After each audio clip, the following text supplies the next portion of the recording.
Alright, this is integrated education in the Occupy movement. I'm Ezra Neeson, I'm a certified flight instructor. Flight and training involves a lot of psychology and applied science, and there's a lot of other teachers in my family too. There's been a movement going on in science, education, and philosophy since the 1960s. Unified ideas are easier to learn than unconnected ideas.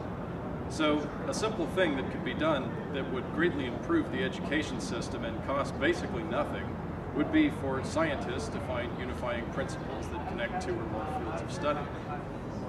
Archaeology and anthropology, for instance, started out as two separate fields of science, but now they've merged into one. Chemistry and physics are two separate fields of study, but the connections between them are well enough established that people who study both can jump back and forth between them easily. So could something like that be done for all fields of study? That would make all the subjects in school different parts of one large field of study. Dr. E.O. Wilson is one of the leaders in the integration effort, and he explains it in his book, Consilience, which I brought a copy of if anyone wants to look at. It was the discovery of the environmental crisis that spurred on the integrated education effort. The environmental crisis started the same way an aviation accident happens, or for that matter, the same way anyone gets into an accident. The person either overlooks or misinterprets some critical piece of information. They react appropriately to the situation they believe they're in, but they react inappropriately to the situation they're really in. In other words, the environmental crisis started because our actions were having effects on the world that we didn't notice. In order to stop destroying the world with the unanticipated results of our actions, we needed integrated education so we could learn how to anticipate all the results of our actions. Now this leads right into the Occupy movement. Our whole country is going down the drain because of unexpected results of our actions.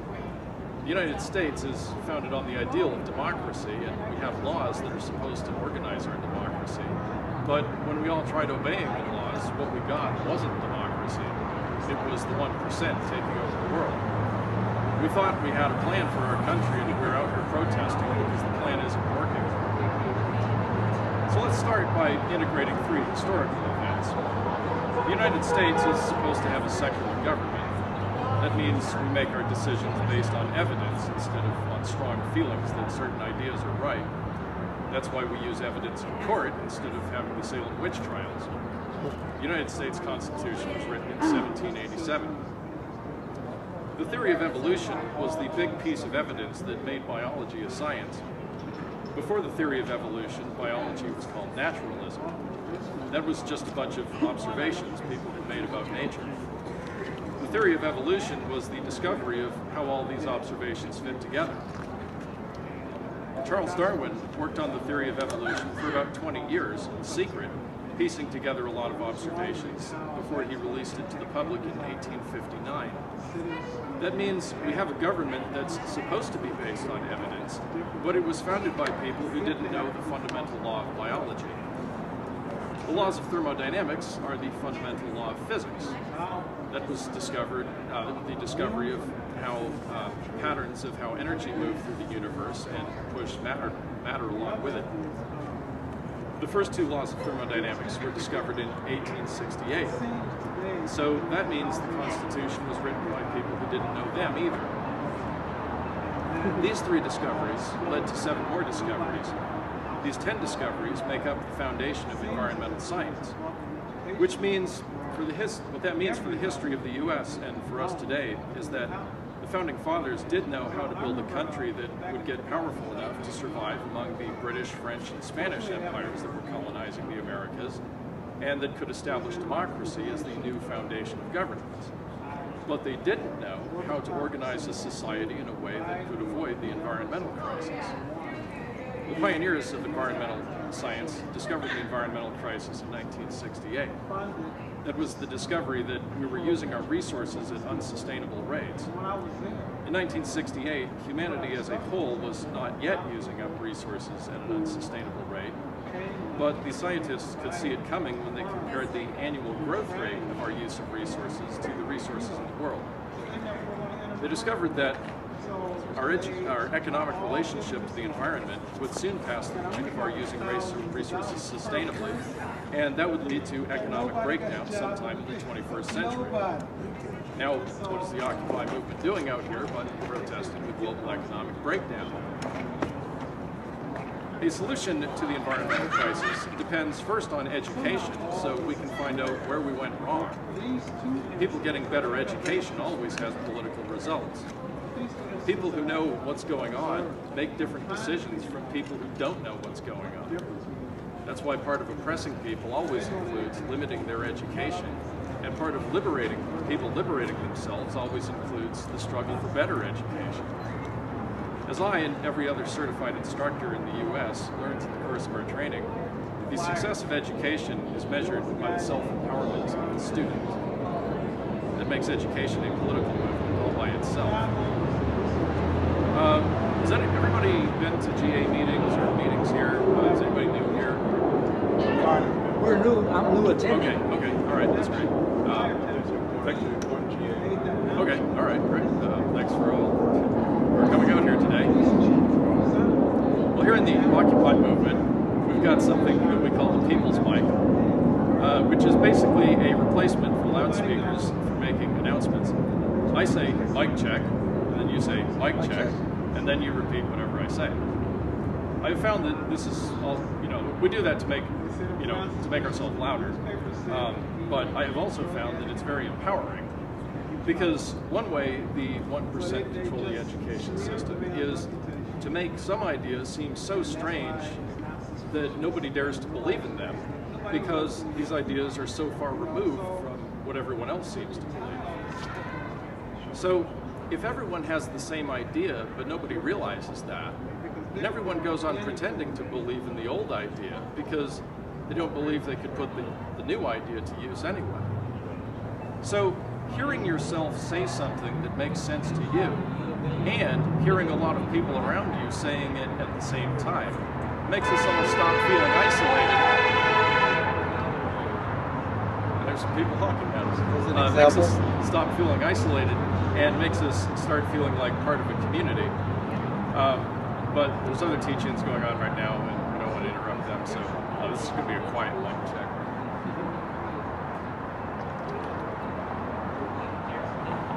All right, let's try this.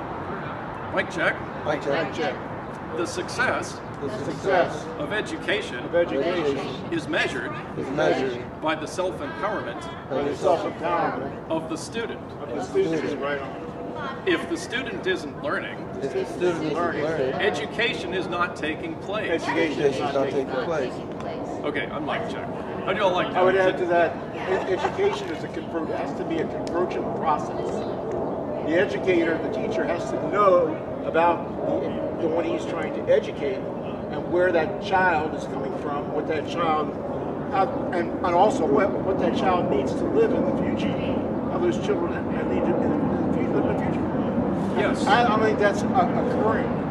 I think we have an old, unworkable model. And it's been known. I'm an engineer. I knew back in 1967, working in the Engineer Experiment Station at Ohio State University, because I read a paper that was on someone's desk, that education has to be a convergent process. Yes. And I think the other thing is it's incumbent on us to teach us children how to get along in the world of the future. And the jobs are not coming back here. Okay, there's going to be catastrophe after catastrophe. We need to be teaching them something about how to clean up catastrophes, environmental catastrophes, how to help each other through the period. We should be teaching about what happened to New Orleans, how it got privatized with the excuse of the storm. It was easier to privatize it than it was to rebuild public education in New Orleans, which started out before the storm. There were something like 70 public schools and 4 private schools. And within 6 months, there were 15 or less public schools and 50 or 40 private charter schools. I'm trying to do half a point of process here. Yes. Even the female organizations are becoming too corporatized. They're becoming, the government and the corporations that are working with them are becoming too big, and they need to be individualized per each state, I think. fact, that's what I think the government should be anyway. It should be a individualized free state instead of just one big giant entity. But that's another teaching. See what I'm saying? What? You see what I'm saying about? I said that the FEMA organizations, which are government, are getting too closely associated with a lot of corporations. Yes. And they're making them even more bigger.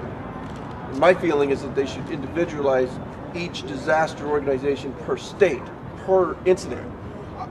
I've been doing a lot of thinking and a little bit of reading about Huppenthal, who's the head of education and instruction in the state, and the recipient of this $25 million that just came out, and the one who authored with the Attorney General the law that's being used to cut funds from the schools in Tucson that are teaching ethnic education.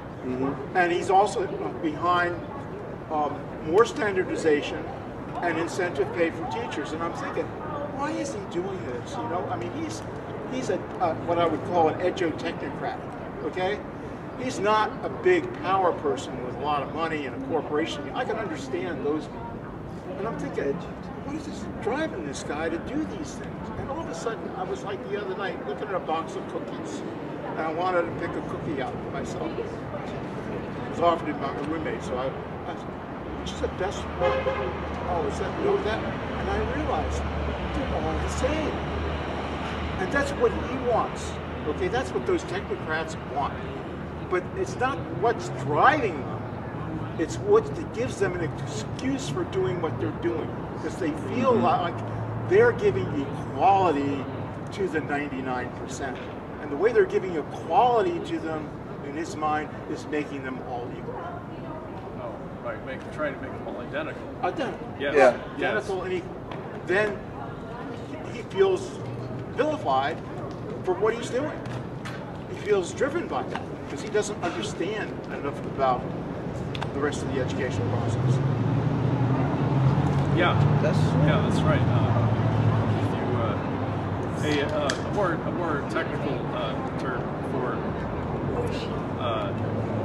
for education is education is the act of making the student's mental model of the world more closely correspond with reality. A problem that we've got with the education system, is that the education system is based on kind of like the assumptions people were making about the world like 200 years ago.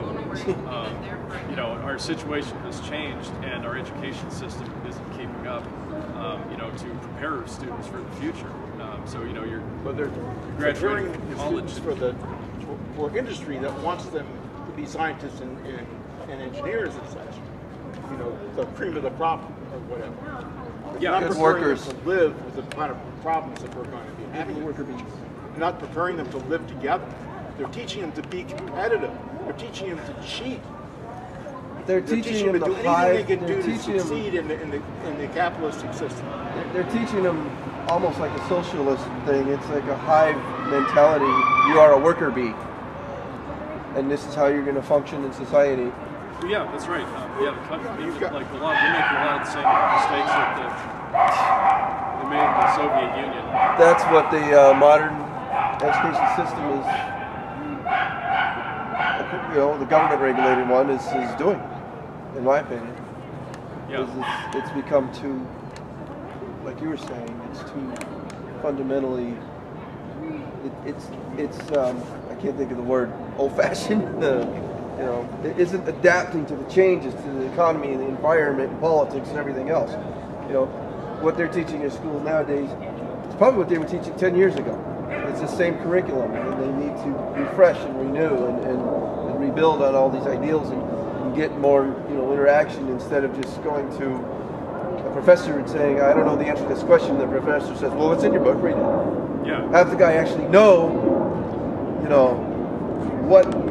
be able to interact. There's not enough interaction these days. Tell everything, Right. We are slaves to our technology now. Yes. All right. Let me get back to my. Yeah, please proceed. Everybody else following along so far, all right? Okay. I just don't want to go too fast. You planted the seeds. A lot of people have a lot of misunderstandings about science. You know, when you say the word science, a lot of people think of people who wear glasses and lab coats and have no personalities, like this is a Far Side comic or something. And there is some truth behind that stereotype, but these 10 unifying scientific principles are a lot more than that. These are unifying philosophical principles. These are things that happen everywhere in the world all the time. A lot of people have been searching for common ground with other people so they can be more cooperative, like we're talking about. And that's something we talk about a lot here in the Occupy movement. People finding common ground with each other is the basis of cooperation and of society itself. We are trying to build up the Occupy movement as a political movement that everyone except the 1% can participate in.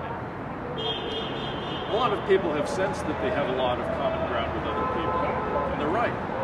And now that these discoveries have been made scientifically, we have some specific points of reference to use.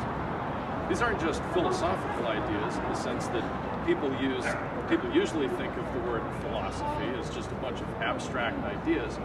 This is also science, which means it can be taught in public school. In fact, the choice not to teach science in science class is the choice to turn science class into political propaganda class.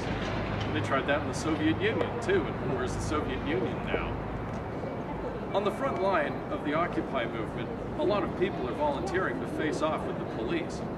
They get arrested, they get thrown in jail, they get their possessions confiscated, and they get pepper spray shot in their faces. People have spent the night here in the park every night since the 15th of October, in the cold and the rain, without tents, and getting arrested if they fall asleep. People are doing things like this all over the country and all over the world, I guess. They're doing it to draw attention to the fact that these are real problems, not just some kind of abstract thing. Well, let's look at this from the police's side. Here they are trying to enforce the law. Everyone has been promised that obeying the law is supposed to mean democracy, and obviously it isn't working. So the police are trying to keep everyone from breaking the law, and they have weapons and they have orders that are impossible to carry out. So what are they going to do? A lot of people here at Occupy Phoenix have talked about encounters with police who used excessive force. Part of the problem I can see is that the police are being driven to desperation, trying to get people to stop breaking the law, so they're resorting to excessive force to try to scare people into not breaking it. Now, what this also affects the military. This also affects the military. Some people in Occupy Phoenix are military vets. We've been fighting the war in Afghanistan and Iraq for 10 years now. Everyone who serves in the military volunteers to risk their lives to defend the Constitution. But that means they're defending a plan that isn't working. So what does defending the Constitution really mean? Does it mean defending democracy? Or does it mean defending a specific set of laws? If you have to pick one or the other, which is it going to be? Environmental scientists have seen this coming, but they haven't really known what to do about it.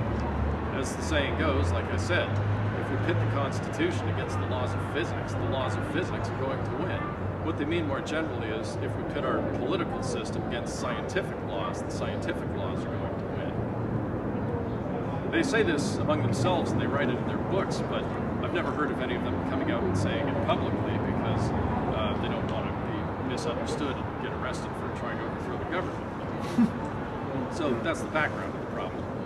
If it's going to be solved, it's going to be solved largely in the education system. Teachers and law enforcement both have labor unions. So what do you think would happen if we had a nationwide general strike by teachers in support of the Occupy movement and also in support of law enforcement to try to keep us from being pitted against each other in a struggle neither side wanted? I think that's great if it could be done. But I think it would work. Anyway, as I said, these 10 philosophical principles happen all around us all the time. So the easiest beginning to a solution is to just remember them when you hear other people talking about their lives and things that affect them.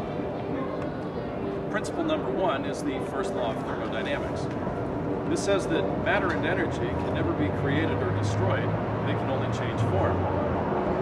what this means for us is that if you have a certain amount of stuff and more stuff isn't getting created, you're never going to have more than you started. Like, if there's 1 trillion barrels of oil in the ground and more oil isn't forming, we will never have more than 1 trillion barrels of oil. So if you plan on there being more than 1 trillion barrels of oil, your plans aren't going to work. Well, a lot of people planned on there being essentially an infinite supply of oil in the world. As far as they could tell, there was more than they could ever use. So they planned on there always being more. But an endless supply of oil means infinite. But the Earth is only 25,000 miles around. So even if the whole oil, if the whole world was made of oil, it still wouldn't be an infinite amount. If it's not infinite, it means it can run out eventually.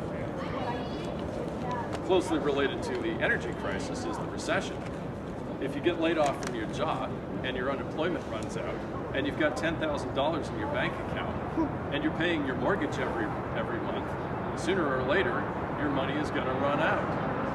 A lot of people are embarrassed to admit they're running out of money, but that's okay. It's just math. If you don't have more money coming in, you're never going to have more money than you have right now. So, mic check. Mic check. Principle number one. Principle number one. Stuff doesn't get created out of nothing. Stuff doesn't get created out of nothing. On mic check. On mic check. You like that? Is that working out for you? Like hearing everybody say the same thing at the same time? I think it's pretty cool. Absolutely. Principle number two is the second law of thermodynamics. This says that disorder tends to increase. There's two sides to that, diversity and destruction. We value diversity in the Occupy movement. We're all human beings, but there are so many things that go into making each one of us that the same person will never be created twice. We each have about 25,000 genes, and nobody but identical twins has the same combination. There are so many things that happen to you in the course of your life, or even in the course of just one day, that there's no way for two people to lead identical lives. So that's why we have our diverse ideas, because we've all thought about life differently. We've all seen different things. Different things have happened to us. The destruction part is the result of things spreading out. This is why everything wears out eventually. The soles of your shoes are thinner now than they were when you put them on. When you woke up this morning, the molecules in your shoes were all concentrated in one place, or two places, I guess I should say. With every step you take, friction wears some of the molecules off. Every one of us leaves behind a trail of microscopic dust everywhere we go. There's nothing any of us can do to get our shoe molecules back. And this is the exact same reason you can't burn the same gallon of oil twice. When you burn gasoline in your car, the gasoline starts out as a liquid. Burning it breaks the molecules into smaller molecules and turns it into a gaseous state. Then it goes out your tailpipe and spreads out through the atmosphere. So mic check. Mic check. Mic check. Principle number two. Principle number two. Everything wears out eventually. Everything wears out eventually. On mic check. Principle number three is the theory of evolution. This is a lot simpler than most people think. This is what happens when diversity and destruction run into each other. Life evolves because the organisms who are the best fit to their environment tend to be the ones that survive and reproduce, and the others tend to die for whatever reason without reproducing. Another way to say it is that evolution is the result of replication, variation, and selection. The replication plus the variation is the diversity, and well, that's where the plants and animals have lots of children with lots of different combinations of genes. Then the selection means the destruction, where some of the children die before they reproduce. As it turns out, this doesn't only apply to living things. It also applies to chemical reactions, computer programs, and ideas. The Occupy movement is an evolution of ideas. That's what every political struggle is. It's a struggle between two groups of people who have incompatible ideas. Right now, our political system is based on certain ideas. Our goal in the Occupy movement is to develop a different set of ideas and then overcome all the obstacles to making our ideas be the new basis of our political system. So mic check. Mic check. Principle number 3. Principle number 3. Creation arises out of conflict. Creation arises out of conflict. Unmic check. Unmic check. All right, everybody with me so far? Okay, good. Principle number 4 was the discovery that showed the environmental crisis. The problem was exponential growth in a finite system. The struggle for survival and reproduction that makes creation arise out of conflict among living things turns all those living things into food for something else eventually. Parents want their children to survive, but many of the children don't survive. For instance, look at how many seeds a tree produces in the course of 1 year. 24? Okay. And multiply that by the number of years the tree produces seeds in the course of its lifetime. Every tree that produces seeds gets pollinated by another tree. If the number of that species of tree in the forest is staying stable, that means that on average, only 2 of those thousands or hundreds of thousands or whatever it is, number of seeds that the tree produces in its entire lifetime will grow up to produce seeds of its own. So the rest turn into food before that. If something happens to reduce the death rate below that, you get a population explosion. If each pair of adults produces 4 offspring every generation who grow up to be adults, the population size doubles every generation. 2 becomes 4, and then 8, 16, 32, 64, and so on. The rate of growth stays the same, but the size increases faster and faster. That happens with any growth rate, no matter what that growth rate is. The discovery of the environmental crisis began with the discovery that humanity's death rate wasn't balancing our birth rate. We use weapons to keep people from getting eaten by predators. We grow our food on farms, so our population size isn't limited by the food production of the environment. And we use medicine to keep people from getting killed by diseases. All anyone was trying to do was to help keep themselves alive and keep their children alive. But the more children you have, the more mouths that is to feed. So that means cutting down more of the environment to build farms to feed people. It also means cutting down more of the environment to build houses and to get the raw materials to make all the other things people need.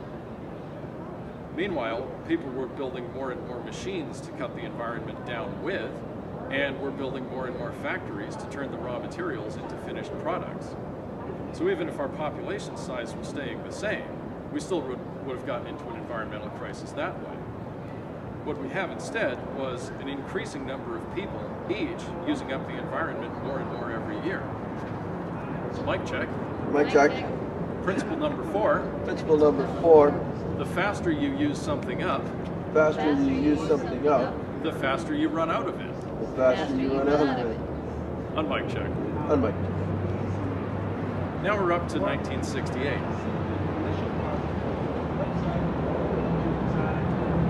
The connections among every branch of science are pretty straightforward, with just 2 exceptions. The connection from chemistry to biology and the connection from biology to psychology were the 2 biggest obstacles to the unification of science because they involve the most interacting factors of any branch of science. By the way, that's the reason the majority of biologists and the majority of psychologists are women, because the study of living things depends on a lot of intuition.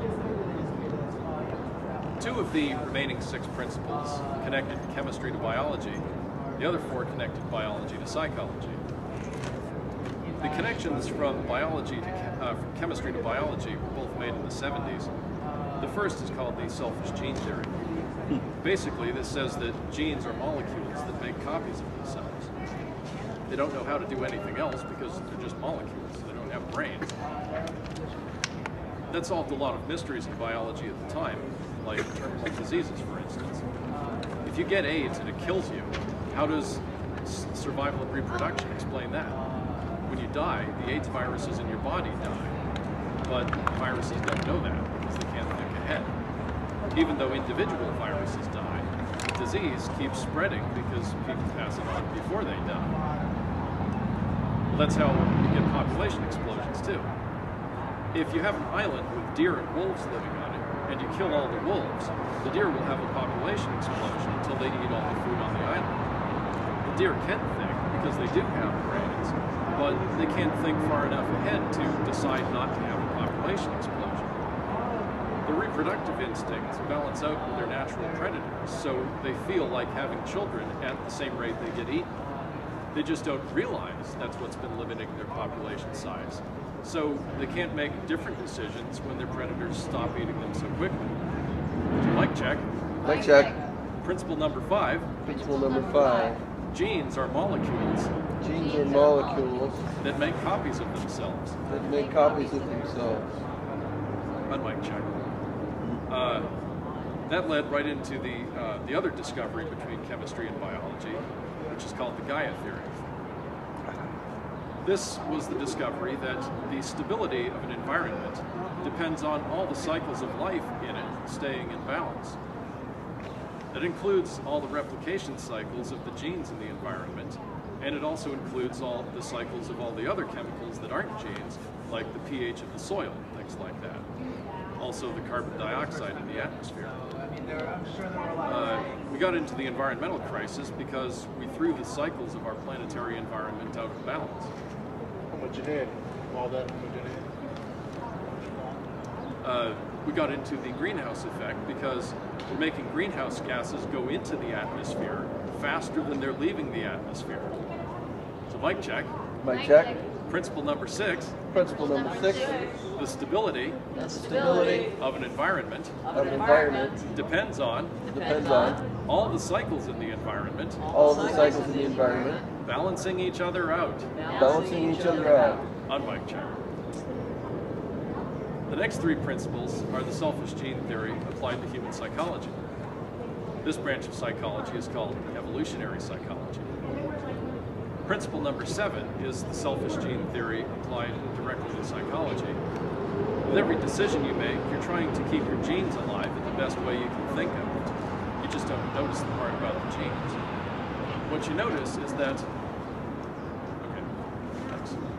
every decision you ever make in your life is the best decision for yourself you can think of in your situation. And the same is true for everyone else in the world. So this is how to stop being judgmental to people. When you start thinking about people this way, you'll be surprised how much of our culture is based on assumptions about good and evil and superiority and inferiority. I found that when you stop being judgmental of people, a lot of people can't understand what you're talking about anymore. But wherever people aren't trying to put each other down, when you talk about people without being judgmental, you make a lot of friends. So mic check. Mic check. Principle number 7. Principle number 7. Everyone always makes the best decisions for themselves they can think of in their situation. On mic check. That was great. Principle number 8 follows the origin of human thought to see more specifically why we think the way we do. 11,000 years ago, everyone in the world were hunter-gatherers. They lived in groups of about 200 people out in the wilderness, and they used Stone Age technology. So if thinking about why a certain decision seems the best to you or someone else doesn't work out right away, you can take it another step. What would an equivalent decision have been 11,000 years ago, and why would that have benefited someone? Take the public support for the military-industrial complex, for instance. We have enough nuclear missiles in the world to annihilate all life on Earth many times over. Why do we need that many nuclear missiles? Why do we need any nuclear missiles? Well, for Stone Age people, a good way to keep yourself safe from other Stone Age people is to have a lot of good clubs and spears. Basically, the public support for building all those nuclear missiles came from people who didn't really understand what they were and who followed their feelings in a situation that has changed a lot since our feelings evolved. The 1% uses psychological tricks like this on people all the time. It seems at first that imagining what life would have been like 11,000 years ago would be impossible, but it's not hard at all. The Native Americans still lived that basic way up until a few hundred years ago. Some of them used agriculture instead of hunter-gathering, but they all still had the Stone Age technology and the fairly small groups of people. So you can learn a lot about this just by listening to some of your neighbors talk about their recent ancestors. Now we've run into a good example of people being so judgmental. A lot of people interpret saying that someone lived in the Stone Age as some kind of insult. A lot of people meant it that way, but that says nothing about anyone's intelligence. That just means that a group of intelligent people had a certain combination of resources available to them that allowed them to build up to a certain technological level. So mic check. Mic check. Principle number 8. Principle number 8. Our natural perceptions of the world. Our natural perceptions of the world are well adapted. To life.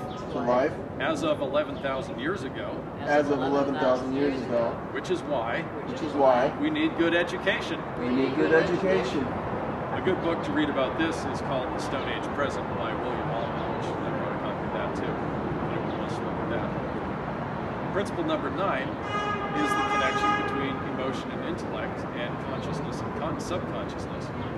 A lot of people have thought they're separate from each other, but they're all part of the same thing. Your instincts for survival and reproduction make up the deepest level of your subconsciousness. Then your brain takes in information through your senses and interprets it. You draw connections among the information to try to figure out what to do. Your emotions are general connections you draw, which make you feel like acting in certain ways.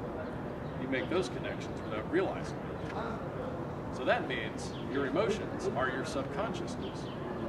Intellect is the ability to focus your attention on certain ideas and think about them more clearly. That makes your intellect your consciousness. A lot of people have talked about how they get isolated from other people or degraded or villainized because they have some mental stuff that's a lot different from most other people. People like mentally ill people, drug addicts, war veterans.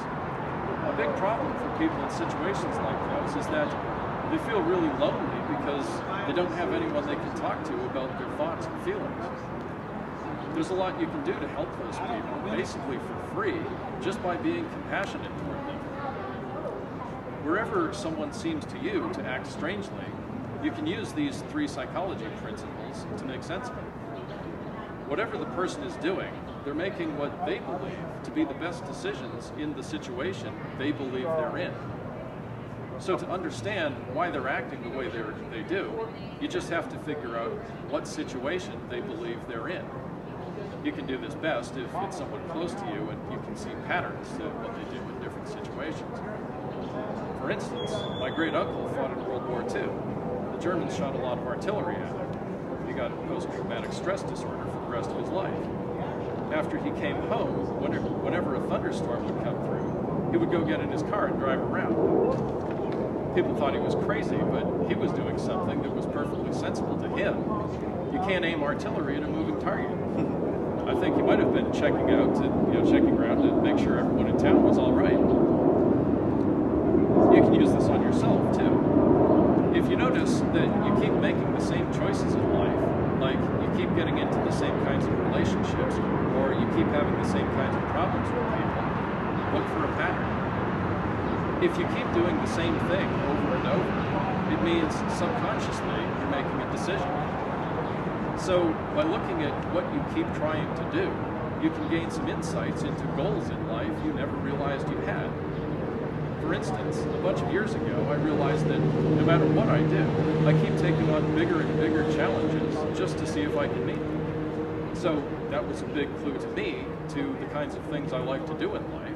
So that's helped me live a life that I can be happy with. So mic check. Mic check. Principle number 9. Principle number 9. Intellect and emotion. Intellect and emotion. Consciousness and subconsciousness. Consciousness and subconsciousness. Are all connected. Are all connected. On mic check. Principle number 10 is the final frontier in the unification of science. This is the search for how little ideas turn into big ideas. Like, why were the majority of new musical genres that have been developed in the U.S. since the beginning of the recorded music industry invented by minorities? There isn't much to say about this principle because scientists haven't found it yet. But we don't need to wait for scientists to discover it specifically to see how it works. We can all figure it out among us. Mic check. Mic check. Principle number 10. Principle number 10. Remember the other 9 principles. Remember the other 9 principles. And listen to each other. Listen to each other. On mic check. That was great. That's all I've got for. Clarify anything? Yes. Ezra, why did you want to talk about this topic? What drew you to it? Let's see. Well, I talked about that in the rally. Yeah, missed it. Somebody missed it. Okay, all right. Well, let's see. 10 years ago, the war on terror started. I got caught up in the economic draft. What I thought was that if terrorists would be attacking civilians, then civilians better be able to defend themselves. So I went to flight school and trained as a helicopter pilot for my goal was to be civilian emergency services. But like we basically don't have an aviation industry for anybody to work in anymore, hardly. It was after I had finished school. There's a lot of that's great. Thanks. Anyway, in flight training, you get a lot of psychology training and science training, and there's a lot of teachers and engineers and artists, people who think about different stuff in the family.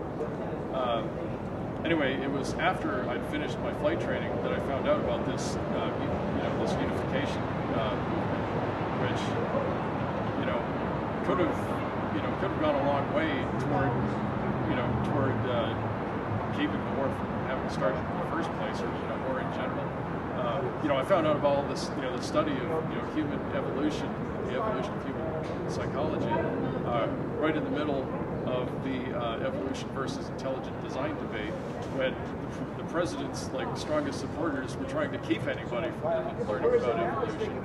So they're basically trying to keep us from not knowing how to keep from getting into wars with other people.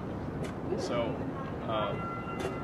that's basically what I've been doing with my life ever since. You're a flight instructor now.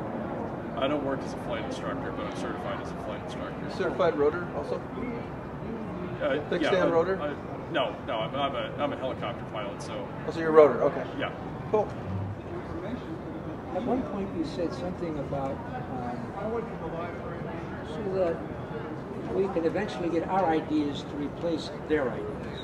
Yeah, that's right. And that raises in my mind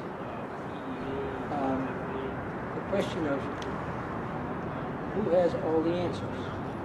And I guess I'm very sensitive.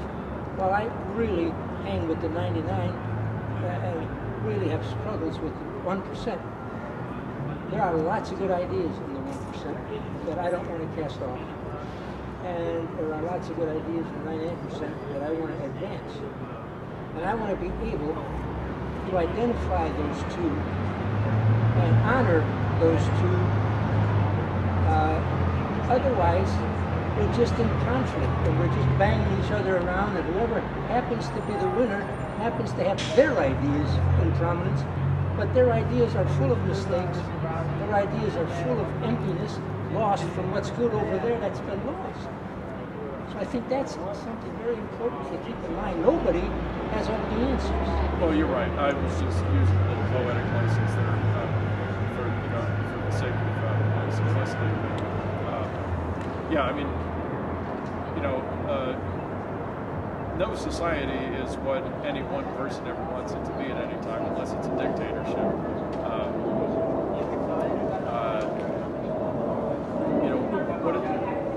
What ends up happening is that it's not. It's ideas that evolve, and this has been kind of a part of this branch of science, which gets really kind of complicated because it seems so strange. It's about the evolution of ideas,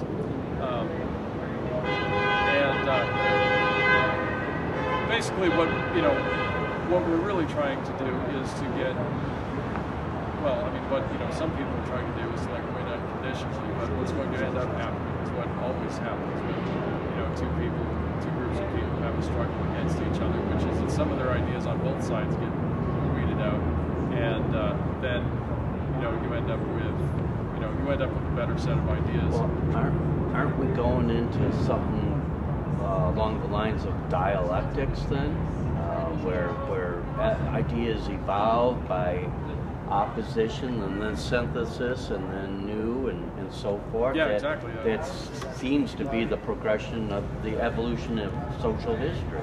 Yeah, Karl Marx figured out a big part of this. Just like before it was a science, it was a philosophy, and he figured it out pretty well. And then other people have come along and studied things more specifically, and figured out he was right about about that for about a lot of stuff like that. Yeah, it's we're not. It's the ideas that develop, and there are multiple ways we can develop ideas. By debating with each other, killing each other is a way to try to make ideas develop, but that doesn't work very well. I mean, you could kill all the people who had a certain idea. That's one way to like make a different idea replace it. That's not the only way. People have tried that. It doesn't work very well because people fight really hard against you. That's your plan. It's history. I mean, at one time to say that we were a heliocentric universe could lead to the death penalty. We were a Terra-centric universe, and that the sun revolved around the Earth, etc. A good analogy, I think, is the fact that I get in arguments with my roommate all the time. We don't kill each other. We come close sometimes, probably, but because of our we've got like two different points of view, and like neither one of them is completely right. But just by talking about what we're disagreeing about, then we figure out what there's like part of it that we there's like an overlap between our ideas, and we find out what that overlap is, and then that's and then the thing that that gets created through our conflict is like we each have a better understanding of the other person's point of view, so we get along better.